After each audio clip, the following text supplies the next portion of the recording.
اور ظاہر ہے اس وقت ہمارے جو اہل تشیع ہیں ان کی مجلس ہو رہی ہوتی ہے، تو ہمارا تعلق تو اہل سنت سے ہے، بٹ یہ ہے کہ ہماری عقیدت ہے، احترام ہے، محبت ہے، تو اس لیے ہم ضرور جاتے ہیں امام بارگاہ پہ۔ اچھا، کل میں نے آپ سے کہا تھا کہ میں اس امام بارگاہ کے بارے میں ایک خاص بات آپ کو بتاؤں گی، اصل میں وہاں بتا نہیں سکی، میرے ذہن سے بالکل سلپ ہو گیا، تو اب میں بتاتی ہوں کہ اس امام بارگاہ کا خاص جو میرا لگاؤ ہے وہ یہ ہے کہ مجھے کوئی 15 سال ہو گئے اس امام بارگاہ پہ جاتے ہوئے۔ اچھا، تقریباً 9 سال میری شادی کو ہو گئے ہیں، اور الحمدللہ شادی کے فوراً بعد اللہ تعالیٰ نے مجھے ایک اچھی خوشی کی خبر سنائی تھی۔ تو جب مجھے پتہ چلا تھا کہ میں الحمدللہ امید سے ہوں، ماشاءاللہ میں پریگننٹ ہوں، تو الحمدللہ جب میں اس امام بارگاہ گئی تو میں نے وہاں پہ جا کے دعا مانگی تھی کہ اللہ تعالیٰ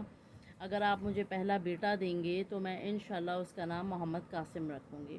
اور اگر اللہ تعالیٰ نے مجھے بیٹی دی تو میں نے اس کا نام ہانی یا پھر میں نے ان کا نام زینب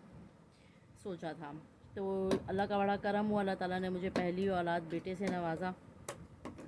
مجھے بیٹا دیا، اور میں نے ان کا نام محمد قاسم ہی رکھا۔ اچھا، بہت سارے اختلافات آئے اس نام کے اوپر، کسی نے کہا یہ رکھو، وہ رکھو، ایسا رکھو، ویسا رکھو، میں نے کہا نہیں، جو میں کہہ کر آئی تھی کہ اللہ نے مجھے اگر پہلا بیٹا دیا تو میں اس کا نام محمد قاسم رکھوں گی، اور میں نے ان کا نام، اپنی بیٹی کا نام محمد قاسم ہی رکھا۔ پہلی دعا تو میری یہ قبول ہوئی تھی، دوسری دعا میری کچھ آفس کے حوالے سے تھی، پھر ایک دعا وہ بھی قبول ہوئی ماشاءاللہ سے، پھر ایک دعا میرے بھائی کی جاب کے حوالے سے تھی، وہ بھی میں یہیں گئی، میں نے یہیں پہ منت مانی تھی، اور اللہ کا شکر ہے میرے بھائی کی جاب ہو گئی تھی، گورنمنٹ جاب ہو گئی تھی ان کی ماشاءاللہ سے۔ تو یہ بھی میری یہیں پہ میرا چوتھا یا پہلا بت تھا میرا، میں نے آپ کو بتایا تھا کہ اس امام بارگاہ میں 8 بت پورے کرنے ہوتے ہیں، اور 8 بت کرنے سے یہ ہوتا ہے کہ آپ کی جو بھی منت ہوتی ہے وہ الحمدللہ میں نے ہمیشہ یہی سنا ہے، یہی دیکھا ہے کہ 8 بت سے پہلے جو منت ہوتی ہے، جو حاجت ہوتی ہے وہ پوری ہو جاتی ہے۔ تو میرے بھائی کا کچھ جاب کا پرابلم تھا، اور پہلے ہی دفعہ جس دن میں پہلے بدھ کو گئی، اور 7 محرم تھا، اس دوران بھی محرم تھا، 7 محرم تھا، آگے چھٹیاں آنے والی تھی، بھائی کا لیٹر سائن ہونے کے لیے رکا ہوا تھا، اور کیا ہوا، کچھ اللہ کی طرف سے ایسا ہوا کہ میں بدھ کے امام بارگاہ سے ہو کر آ کے بیٹھی ہوں، اور مجھے یہ پتا تھا کہ میں آف کر کے آ چکی تھی، اور جناب بھائی کا جو تھا وہ بھی یہ تھا کہ اب تو 10 محرم کے بعد ہی کام ہوگا، لیکن ہوا کچھ یوں کہ ان کا جو لیٹر سائن ہوا وہ اسی دن 7 محرم کو میرے پہلے بدھ کے امام بارگاہ کی حاضری کے پہلے ہی دن میرے بھائی کا وہ لیٹر سائن ہو گیا، اور وہ جو میری حاجت تھی وہ پہلے ہی بدھ میں پوری ہو گئی ماشاءاللہ سے۔ تو یہ میری 3 منتیں تو اس بدھ کے امام بارگاہ سے ہی، جو نورانی کباب والی طارق روڈ کی طرف جا رہا ہے راستہ، نورانی کباب والی گلی، اس گلی میں جا کے یہ امام بارگاہ ہے ماشاءاللہ سے، اور بہت مشہور ہے، یہ اپنی حاجات کے حوالے سے مشہور ہے، اس میں 8 بت پورے کرنے ہوتے ہیں، اور اس امام بارگاہ کا نام ہے امام بارگاہ موسیٰ کاظم۔ تو ظاہر اہل بیت ہیں، حضور کی آل ہیں، حضرت علی کی آل ہیں، تو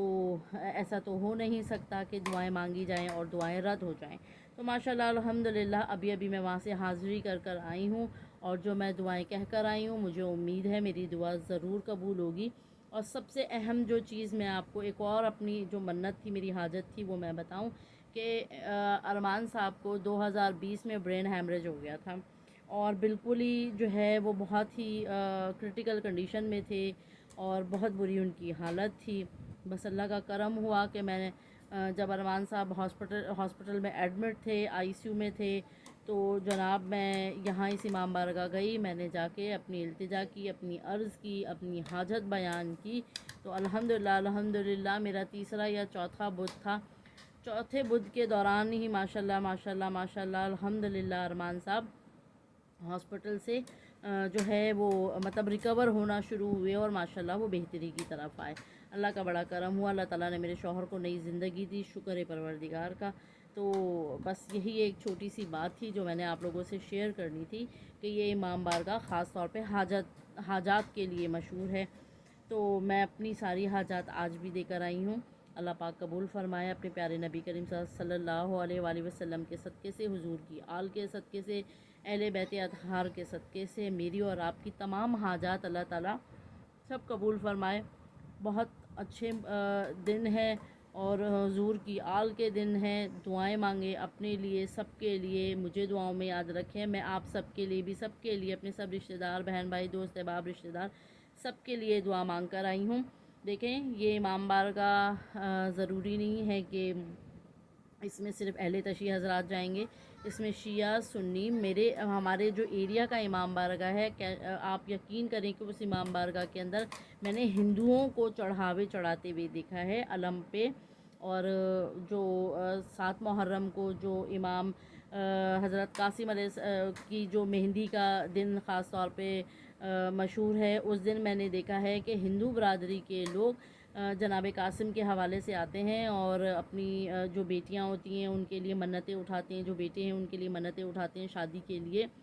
تو اور 9 محرم کی رات کو بہت رش ہوتا ہے۔ تو اس کا تعلق کسی بھی فرقے، کسی قبیلے، کسی قوم سے نہیں ہے۔ امام حسین سب کے ہیں کیونکہ وہ رحمت للعالمین کے نواسے ہیں۔ جب نانا اتنے رحمت للعالمین ہیں تو نواسے کی کیا شان ہوگی،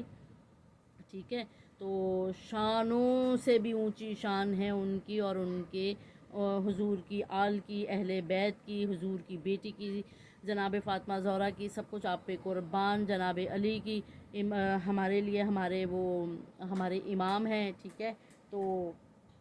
اللہ پاک ان سب کے صدقے سے میری اور آپ کی حاجات کو قبول فرمائے، سب کو اپنی حفظ و امان میں رکھے، خیر و عافیت کے دن گزریں، سب خوشیوں کے دن گزاریں،